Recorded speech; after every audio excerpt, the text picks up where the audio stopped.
Okay guys, स्वागत छ तपाईं सम्पूर्णलाई अल्टेक नेपालीको यो अर्को नयाँ भिडियोमा। सो गाइज, यदि तपाईको YouTube च्यानलको URL कस्टमाइज गर्नु भएको छैन भने अलराइट, तपाईको लागि यो भिडियो एकदमै इन्फर्मेटिभ हुनेछ, किनकि म आज तपाईलाई जानकारी दिन गइरहेको छु। तपाईले आफ्नो YouTube च्यानलको कस्टम URL च्यानल लिंक पनि भन्न सक्छौं हामी। यो च्यानल लिंकलाई कसरी कस्टमाइज गर्न सक्नुहुन्छ भन्ने कुरा जानकारी दिनेछु। साथै कस्टमाइज गरिसकेपछि के एडभान्टेजहरु तपाईले लिन सक्नुहुन्छ भन्ने कुरा पनि फुल डिटेलमा जानकारी दिन गइरहेको छु। साथै तपाईले यो कस्टम URL क्रिएट गर्नको लागि विभिन्न क्राइटेरिया पूरा गरेको हुनुपर्ने छ। त्यो क्राइटेरिया के हुन् भन्ने कुरा पनि तपाईलाई एक्सप्लेन गरेर देखाउने छु। ओके, सबैभन्दा पहिले त म तपाईलाई जानकारी दिन गइरहेको छु। यदि तपाईले आफ्नो YouTube च्यानलको URL लाई कस्टमाइज गर्नु भएको छ भने तपाईले के एडभान्टेजहरु प्राप्त गर्न सक्नुहुन्छ।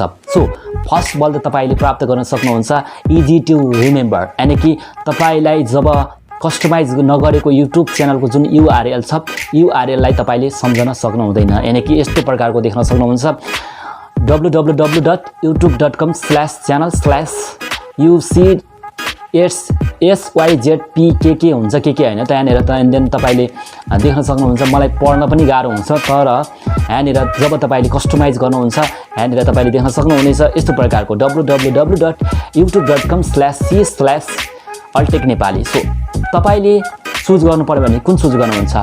डेफिनेटली दोस्रो नम्बरको चुज गर्नुहुन्छ, तपाईलाई रिमेम्बर गर्न सजिलो हुन्छ। सो त्यसैगरी दोस्रो नम्बरमा रहेको छ सर्टन योर लिंक, यानी कि तपाईको लिंक जब कस्टमाइज गर्नुहुन्छ तपाईको लिंक एकदमै छोटो हुन्छ, त्यसैले तपाईलाई रिमेम्बर गर्न सजिलो हुन्छ, तपाईको लिंक छोटो हुन्छ।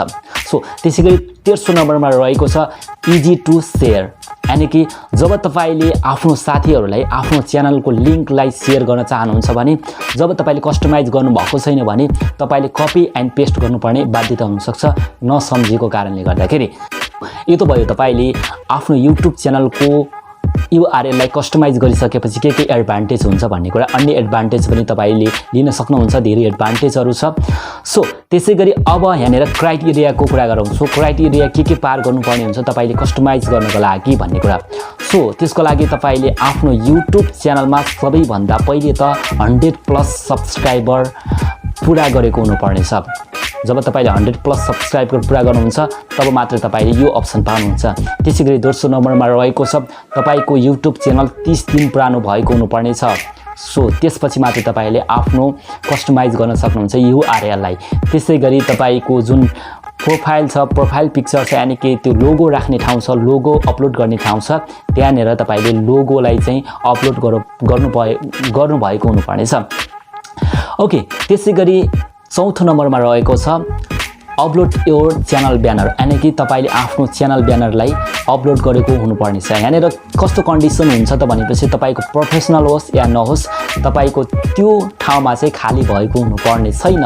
सो यस्तो कन्डिसनमा तपाईले आफ्नो YouTube च्यानलको कस्टम URL सेट गर्न सक्नुहुन्छ। सो त्यसैगरी अर्को जानकारी म तपाईलाई जानकारी दिन गइरहेको छु। यदि तपाईको नामबाट अरु कसैले URL लिइसकेको छ भने सेम त्यही नामबाट तपाईले आफ्नो च्यानलको URL लिन सक्नु हुँदैन। त्यसैले तपाईले आफ्नो YouTube च्यानललाई चाहिँ क्रिएट गर्दाखेरि तपाईले ध्यान दिनुपर्ने हुन्छ।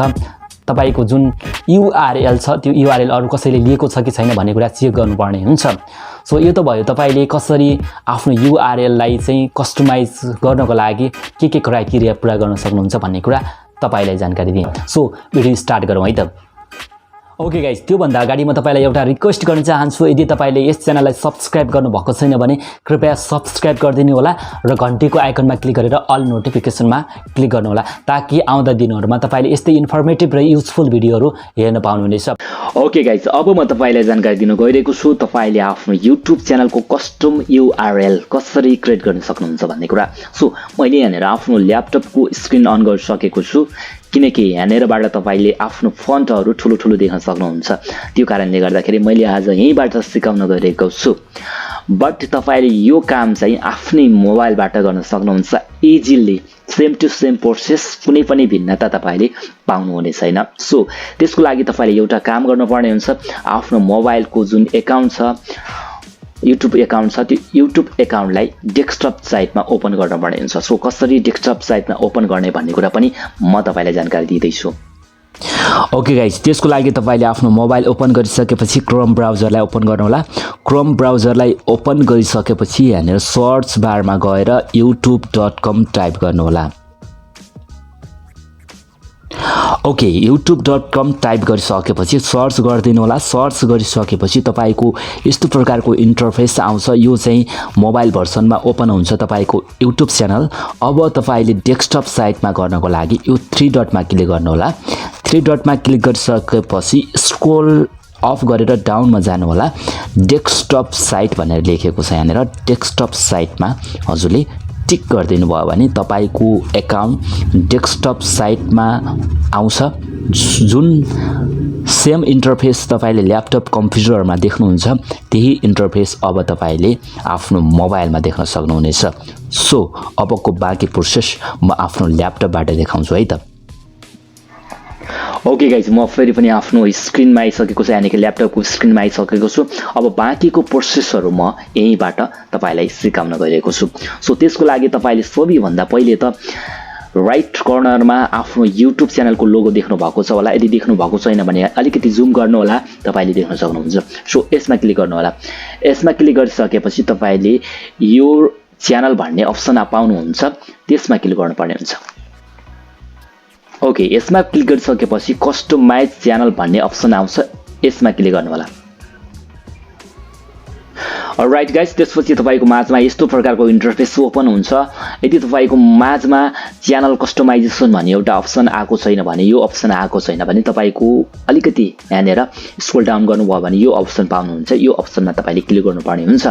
सो यसमा क्लिक गरिसकेपछि तपाईको माझमा 3 वटा अप्सन ओपन हुन्छ, लेआउट, ब्रान्डिङ, बेसिक इन्फो भनेर। सो अब तपाईले बेसिक इन्फोमा क्लिक गर्नु होला। बेसिक इन्फोमा क्लिक गरिसकेपछि अलिकति डाउन जानु होला। डाउन गइसकेपछि च्यानल युआरएल भन्ने अप्सन आउँछ। सो च्यानल युआरएल अप्सनमा तपाईले यो लर्न मोरमा क्लिक गरेर तपाईले पढ्न पनि सक्नुहुन्छ के क्राइटेरिया छ तपाईको माझमा भन्ने कुरा। सो मैले अगाडि नै भनिसकेको छु, तपाईले पढ्न चाहनुहुन्छ भने पढ्न सक्नुहुन्छ। अब set a custom URL your channel भनेर लेखेको छ, यसमा क्लिक गर्नु होला। यसमा क्लिक गरिसकेपछि अब 2 वटा अप्सन तपाईको माझमा दिएको छ यहाँनिर।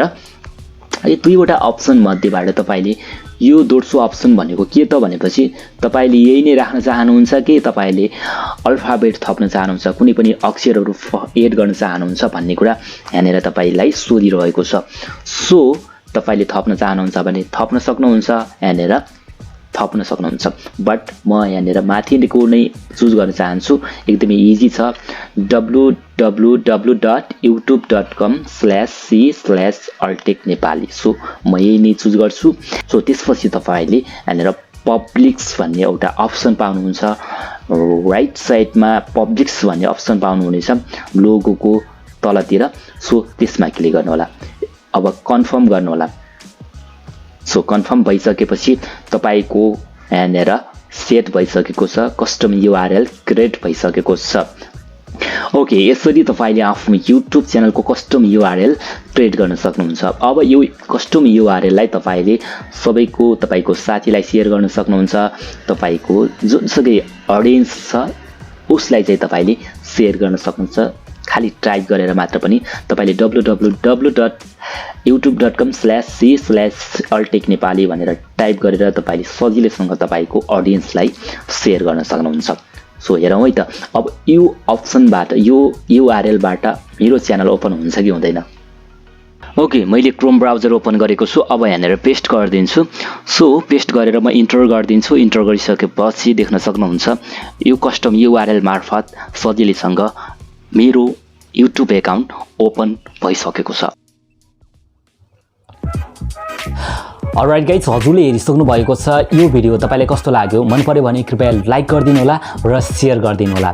साथै अन्य आउँदा दिनहरुमा नयाँ खालका भिडियो हेर्नको लागि यस च्यानललाई सब्स्क्राइब गरिदिनु होला र घण्टीको आइकनमा क्लिक गरेर अल नोटिफिकेसनमा पनि क्लिक गरिदिनु होला, ताकि हामीले अपलोड गरेका भिडियो तपाईले सजिलैसँग तपाईको आफ्नो नोटिफिकेसन मार्फत हेर्न पाउनुहुनेछ। सो आजको लागि भिडियो यति नै। आउँदा दिनहरुमा नयाँ खालका नयाँ टपिकको साथमा उपस्थित हुनेछु। तबसम्मका लागि म सन्तोष तपाईको माझबाट बिदा हुन्छु। नमस्कार, जय नेपाल।